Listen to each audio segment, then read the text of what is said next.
Pas, saatnya Anda ikuti kajian tafsir Ibnu Katsir bersama Ustadz Abdul Kholik Syafi'i MPD Al-Hafidh, pengasuh Pondok Pesantren Yambu'ul Ulum, Sukolilo Pati. Selamat mengikuti. Assalamualaikum warahmatullahi wabarakatuh. Makin pas, makin pasti, Pas FM pasti. Bismillahirrahmanirrahim. Mitra Pas FM yang dirahmati Allah, pertama-tama segala puja dan pujian adalah milik Allah Subhanahu wa Ta'ala. Dan bersyukur karena dalam kesempatan sore kali ini kita masih diberikan nikmat hidayah, masih diberikan kesempatan untuk kembali bersama-sama bersua lewat udara kajian kitab tafsir Ibnu Katsir. Tak lupa juga sholawat ma'asalam kepada junjungan kita Nabi Allah Muhammad Sallallahu Alaihi Wasallam yang kita nanti-nantikan syafaatnya di hari kiamat nanti. Baik mitra Pas FM yang dirahmati Allah, senang rasanya sore kali ini saya Arif Fanili bisa kembali hadir untuk Anda dalam program spesial kesayangan kita bersama yang insya Allah hadir setiap hari Rabu Mitra Pas dari pukul 17.00 hingga jelang maghrib tiba nanti, kajian kitab tafsir Ibnu Katsir. Dan tentunya nanti kami akan selalu membuka kesempatan Anda bisa bergabung melalui SMS dan juga WhatsApp di 085277999101. Anda bisa berdiskusi bersama kami, ya. Anda bisa kirim voice note Anda atau teks Anda. Kemudian untuk line telepon juga bisa Anda manfaatkan di 0295385877. Nah mitra Pas, tafsir Ibnu Katsir ini merupakan salah satu kitab tafsir Al-Quran yang dijadikan rujukan para ulama terkemuka dalam bidang tafsir. Karya monumental dari Al-Hafidh Ibnu Katsir yang sangat familiar di kalangan umat Islam. Dan sore kali ini sudah rawuh di Studio 1 Radio Pas FM Pati narasumber kita untuk memberikan pencerahan. Beliau adalah Ustadz Abdul Kholik Syafi'i MPD Al-Hafidh, pengasuh Pondok Pesantren Yambu'ul Ulum, Sukolilo Pati mitra Pas. Dan untuk kesempatan sore kali ini kita sudah sampai pada kajian kitab tafsir Ibnu Katsir, yaitu sudah bersiap untuk membahas satu topik mitra Pas, masih surat Al-Anbiya, tetapi ayatnya juga sudah meneruskan untuk bab yang kemarin mitra Pas ya, yaitu sudah sampai pada surat yang ke-104. Sekali lagi surat surat Al-Anbiya ayat 104. Assalamualaikum warahmatullahi wabarakatuh, Ustaz. Waalaikumsalam warahmatullahi wabarakatuh. Monggo Ustaz. Bismillahirrahmanirrahim. Assalamualaikum warahmatullahi wabarakatuh. Alhamdulillahilladzi hadana lihada wa ma kunna linahtadiya laula an hadanallah. Asyhadu an la ilaha illallah wahdahu la syarika lah. Wa asyhadu anna Muhammadan abduhu wa rasuluh. Allahumma fasalli wa sallim wa barik ala sayyidina wa maulana Muhammadin wa ala alihi wa ashabihi wa man sara bihadihi ila yaumiddin, amma ba'd. Mitra Pas FM dimanapun Anda berada yang dirahmati Allah, dan juga yang saya hormati sahabat saya Mas Arif yang selalu senantiasa setia menemani kajian tafsir Ibnu Katsir. Semoga apa saja yang telah kita realisasikan dalam rangka nasyrul ilmi, dalam rangka li'i'la'i kalimatillah, memperjuangkan agama Allah lewat kajian-kajian keagamaan, Allah Subhanahu wa Ta'ala meridhoi dan memberikan keberkahannya kepada kita semua. Amin. Baiklah mitra Pas FM dimanapun Anda berada, kita lanjutkan kajian kita surah Al-Anbiya ayat ke-104. Insya Allah nanti semoga dalam waktu ini bisa hatam. Untuk sesi berikutnya bisa kepada surah Al-Hajj. A'udzu billahi minasy syaithanir rajim. Bismillahirrahmanirrahim. Yauma natwi as-samaa'a katayyi as-sijri lil-kutub kama bada'na awwala khalqin nu'idu wa'dan 'alaina inna kunna fa'ilin. Walaqad katabna fi az-zaburi min ba'di adh-dhikri annal arda yarisuha 'ibadiyas salihun. Inna fi hadza labalaghan liqaumin 'abidin. وما أرسلناك إلا رحمة للعالمين. Bismillahirrahmanirrahim. Yauma natwis sama katai sijri lil kutub. Allah Subhanahu wa taala menjelaskan tentang keadaan kelak di yaumul qiyamah, di mana Allah akan melempit. Lempit itu berarti meringkas ya, atau menghancurkan langit. Katai sijri lil kutub, sebagaimana lembaran-lembaran kitab yang dilipat. Melempit itu melipat. Dalam ayat lain Allah berfirman untuk memperjelaskan ayat ini, wa ma qadarullaha haqqa qadri wal ardu jami'an qabdatuhu yaumal qiyamah was samawati matwiyatun biyamini. Keadaan kelak di hari kiamat, Allah Subhanahu wa taala akan mengembalikan langit dan bumi seperti sedia kala. Artinya rusak, digulung semua yang ada di bumi. Sebagaimana diceritakan dari hadis dari Ibnu Umar lewat riwayat Imam Bukhari. Innallaha yaqbidu yaumal qiyamatil ardina wa takunus samawati biyamini. Allah Subhanahu wa taala menggenggam bumi dan seluruh yang ada di isinya kelak di hari kiamat. Bahkan langit pun dilipat dalam kekuasaannya, sehingga apapun yang ada di langit dan apapun yang ada di bumi akan binasa. Semuanya. Makhluk bahkan malaikat pun semuanya akan binasa. Yang tersisa hanya Allah Subhanahu wa taala. Maka juga diterangkan dalam sebuah hadis, Allah memberikan penjelasan nanti ketika seluruh makhluk sudah binasa, Allah Subhanahu wa taala akan memberikan sebuah nida. Nida itu pengundang-undang. Wahai di manakah raja-raja yang dulu di dunia angkara murka? Wahai di manakah para penguasa-penguasa yang dulu di dunia berbuat zalim seenaknya? Di manakah mereka semua ini? Tidakkah mereka mengetahui bahwa alam semesta, kerajaan tunggal hanya milik Allah Subhanahu wa taala. Wa'dan 'alaina kama bada'na awal khalqin nu'iduh.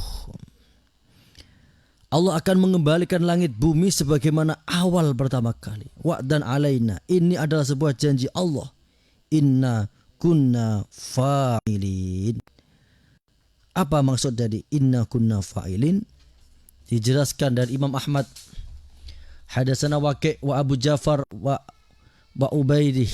Ubaidah al-Ami qalu hadatsana Sya'ban anil Mughirah anil Nu'man an Sa'id bin Jubair an Ibni Abbas qama fina Rasulullah bimuwadhah faqala innakum mahsyuruna ila Allah azza wa jalla hufatan uratan urlatan kama bada'na awal khalqin nu'iduh wa'dan alaina inna kunna fa'ilin.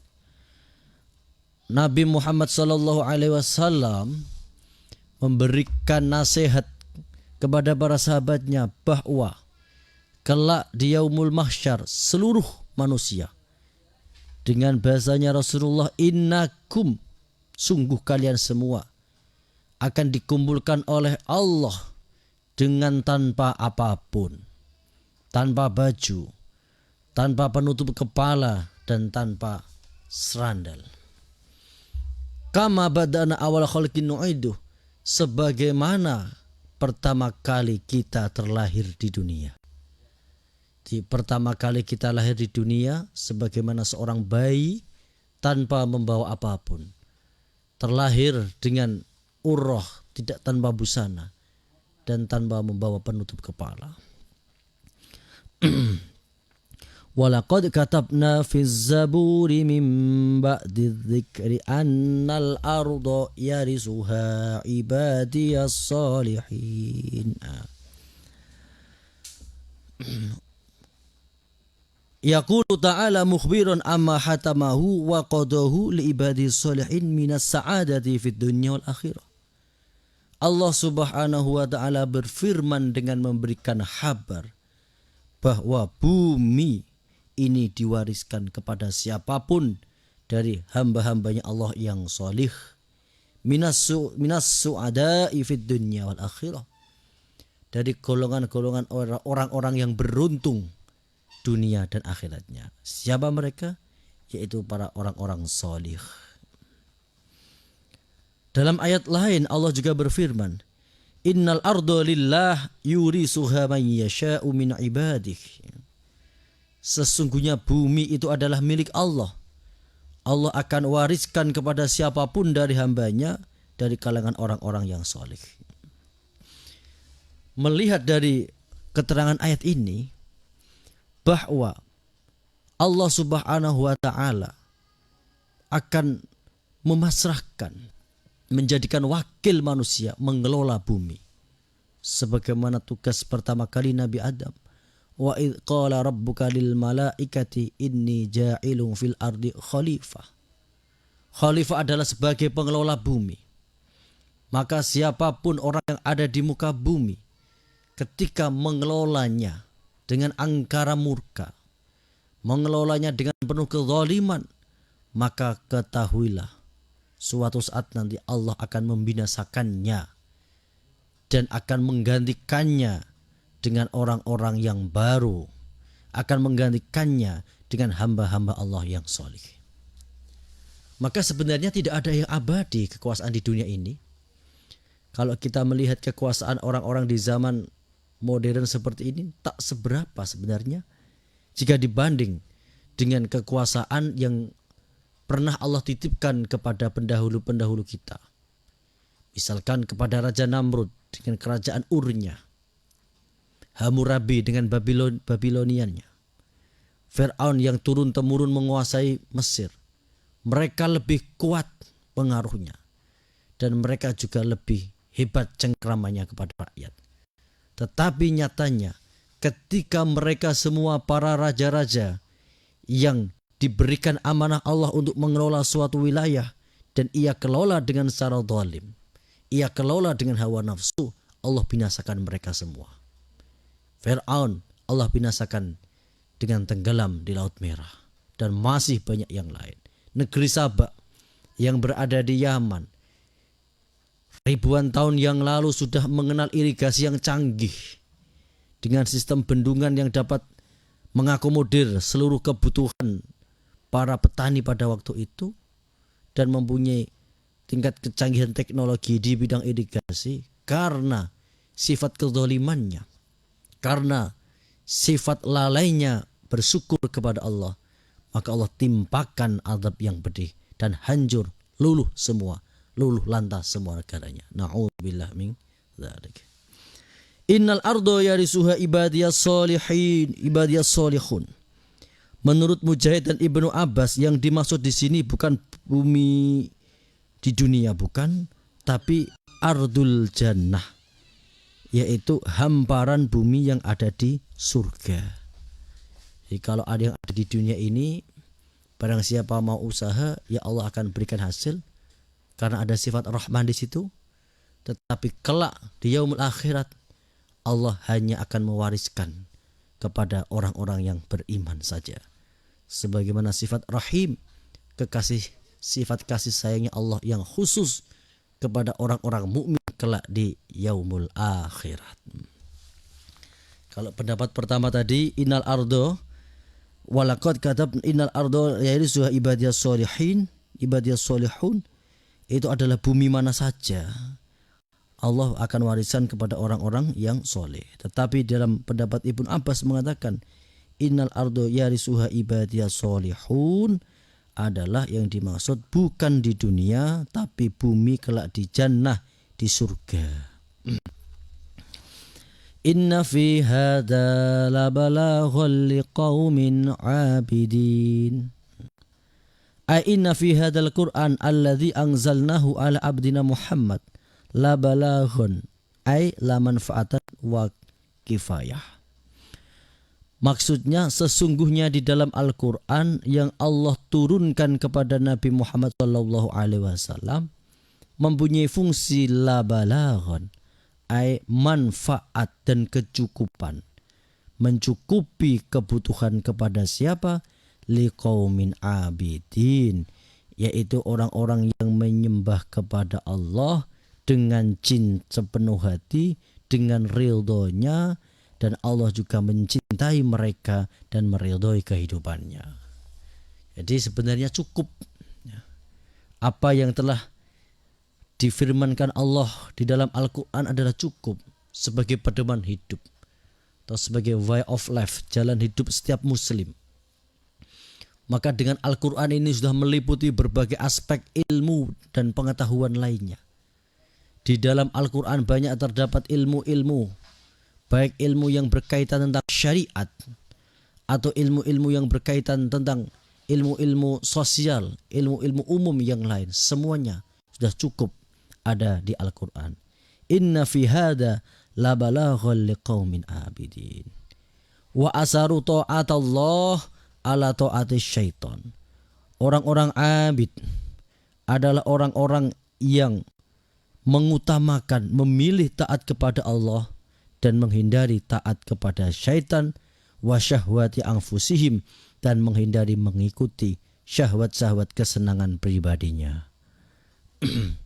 Jadi ciri-ciri orang yang abidin adalah mereka yang memilih taat kepada Allah dan meninggalkan taat kepada syaitan, dan juga meninggalkan taat kepada hawa nafsu. Wa ma arsalnaka illa rahmatan lil alamin. Yukhbiru ta'ala anna Allah ja'ala Muhammad rahmatan lil alamin. Allah Subhanahu wa taala menghabarkan kepada manusia bahwa pengutusan Nabi Muhammad adalah sebagai rahmat untuk alam semesta. Rahmat untuk alam semesta. Ai arsalahu rahmatan lahum kulluhum faman qabla hadhihi rahmah wa syakara hadhihi nikmah sa'ida fid dunya wal akhirah. Maksudnya setiap seseorang yang menerima dengan rahmat Allah, artinya menerima dengan dakwah Nabi Muhammad, kemudian mensyukurinya, maka Allah akan menjadikannya orang yang beruntung dunia dan akhirat. Wa man raddaha wa jahadaha khasirat dunya wal akhirah.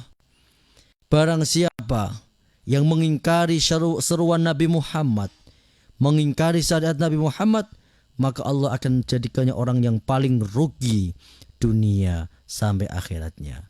Na'udzubillah min dzalik. Maka dalam hal ini kita wajib untuk bersyukur atas risalah yang dibawa oleh Nabi Muhammad. Syukur di sini mempunyai 3 komponen yang harus terpenuhi. Pertama, mengetahui nikmat yang diberikan Allah kepadanya.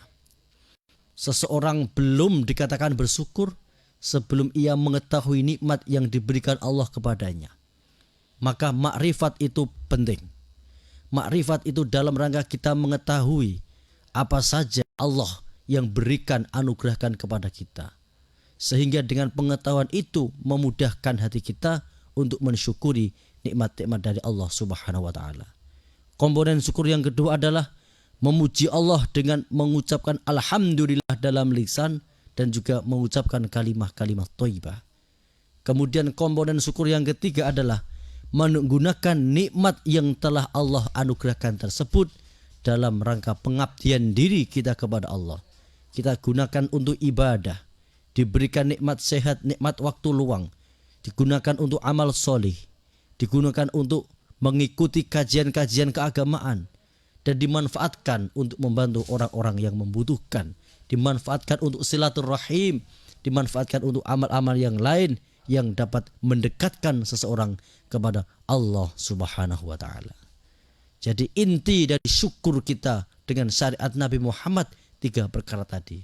Pertama, kita wajib mengetahui segala nikmat yang Allah berikan kepada kita. Yang kedua, kita implementasikan syukur itu dengan bacaan alhamdulillah. Dan yang ketiga, kita realisasikan, kita laksanakan dengan adanya nikmat Allah, kita gunakan untuk amal salih, untuk ibadah, mendekatkan diri kepada Allah Subhanahu wa taala. Diriwayatkan dalam sebuah hadis dari Imam Muslim. Hadatsana Ibnu Umar, hadatsana Marwan Al-Fazairi, an Yazid bin Kaisan, an Abi Hazm, an Abi Hurairah qala, qila ya Rasulullah, ud'u alal musyrikin. Suatu saat ketika Nabi Muhammad sallallahu alaihi wasallam mendapatkan tekanan yang kuat dari orang-orang kafir Quraisy. Bahkan orang kafir Quraisy sampai berani ingin melaksanakan penganiayaan dan pembunuhan kepada Nabi, maka para sahabat menginstruksikan kepada Nabi Muhammad sallallahu alaihi wasallam, ya Rasulullah, doakan saja kepada orang-orang kafir Quraisy agar mereka tertimpa azab sebagaimana umat-umat terdahulu, sebagaimana umat Nabi Nuh, sebagaimana umat Nabi Musa, dan umat-umat Nabi yang mengingkari kepada risalah nabinya. Tapi bagaimana jawaban dari Nabi Muhammad? Nabi Muhammad menjawab dengan santun dan bijak, inni lam ub'as la'anan wa innama bu'istu rahmatan. Sesungguhnya aku diutus oleh Allah bukan untuk melaknat, tetapi untuk menjadi rahmat. Nah, ini istimewanya Nabi Muhammad. Dengan segala kesempurnaan yang Allah berikan kepada pribadi Nabi Muhammad, dengan segala kesabarannya, yang mana umatnya orang kafir Quraisy memberikan penolakan, bahkan memberikan perlawanan kepada dakwanya dengan keras dan sangat berlebihan, tapi Nabi Muhammad menghadapinya dengan rahmat, menghadapinya dengan kasih sayang, dan tidak satu pun laknat, doa buruk Nabi Muhammad keluarkan dari lisan mulianya untuk melaknati umatnya. Ini adalah sebuah tanda bahwa wa ma arsalnaka illa rahmatan lil alamin. Maka dengan demikian kita sebagai umat Nabi Muhammad harus bisa mencontoh, meneladani apa yang telah dilaksanakan Nabi Muhammad dengan ayat wa ma arsalnaka illa rahmatan lil alamin. Kita implementasikan dalam kehidupan sehari-hari kita. Bagaimana kita dapat mengajak bukan mengejek, bagaimana kita dapat merangkul bukan memukul. Dengan rahmat, dengan kasih sayang, dengan kebijaksanaan kita sebarkan dakwah. Dengan rahmat, dengan kasih sayang kita ajak teman kita, sahabat kita, keluarga kita untuk benar-benar beribadah kepada Allah, untuk mengikuti kajian-kajian keagamaan, dan agar mereka senantiasa berada di jalan yang benar, amal yang salih, siratal mustaqim, jalan-jalan yang diridhoi oleh Allah Subhanahu wa taala. Inna fi hada wa ma arsalnaka illa rahmatan lil alamin. Qul innama yuha ilayya annama ilahukum ilahu wahid fahal antum muslimun. Yaqulu ta'ala amiran rasulahu salawatullahi wa salamahu alaihi ayyakura lil musyrikin. Allah Subhanahu wa taala berfirman kepada Nabi Muhammad lewat menggunakan wahyu atau Al-Qur'an yang khitabnya adalah Nabi Muhammad dengan kalimat perintah, kul, ucapkanlah wahai Muhammad, innama yuha ilayya, sesungguhnya aku mendapat diwahyukan dari Allah untuk mentauhidkan Allah, annama ilahukum ilahu wahid, ay muttabi'una ala dalika mustaslimuna, memerintahkan kepada kita untuk inqiyad, meyakini, taslim, pasrah kepada syariat yang dibawa oleh Rasulullah. Qul innama yuha ilayya annama ilahukum ilahu wahid. Ini adalah sebuah landasan dakwah yang pertama adalah tentang tauhid, di mana meyakinkan kepada umat bahwa innama ilahukum ilahu wahid, sesungguhnya Allah adalah Maha Esa. Allah hanya satu, tidak ada yang menyerupai Allah. Fahal antum muslimun. Ini adalah sebuah pertanyaan yang menguatkan. Dengan demikian, apakah kamu mau berpasrah menjadi Islam, mentauhidkan Allah? Fa in tawallau faqul adantukum ala sawa wa in adri aqribun am ba'idum ma tu'adun ay a'lamtukum anni harbul lakum kama annakum harbun li bari'um minkum kama antum bara'um minni kaqaulihi ta'ala. Ketika Nabi telah mencoba berdakwah, Nabi telah mengukuhkan dakwahnya dengan mengamalkan tauhid, mengajak kepada umat untuk hanya beribadah kepada Allah, dan di dalam kenyataannya banyak umatnya yang tidak mengikuti seruan dari Nabi. Maka Nabi mengatakan, adantukum ala sawa, artinya aku telah mengumumkan kepada kalian untuk perang kepada kalian, dan aku telah mengumumkan bahwa aku berlepas diri dari apa yang telah engkau lakukan. Wa in kadzabuka faqul li amali walakum amalukum. Dalam ayat lain ini, apabila engkau didustakan maka katakanlah li amali walakum amalukum. Silakan, terserah panjenengan. Saya akan tetap dengan amal saya, dan silakan Anda tetap dengan keyakinan Anda. Wa 'allamahum binabdil ahudi ala sawa'i wa hakadha hauna. Fa in tawallau faqul adantukum ala sawa. Apabila mereka berpaling, maka katakanlah, sesungguhnya aku terlepas diri. Aku tidak ikut campur dengan apa yang telah engkau lakukan. Wa in adri aqribun am ba'idum ma tu'adun ay huwa waqi'un la mahallata walakin la ilma li biqurbihi wala bi ba'idihi. Kemudian Allah Subhanahu wa taala menjelaskan sifat-sifat tentang orang-orang musyrik ketika diberikan ancaman-ancaman akan ada turunnya azab.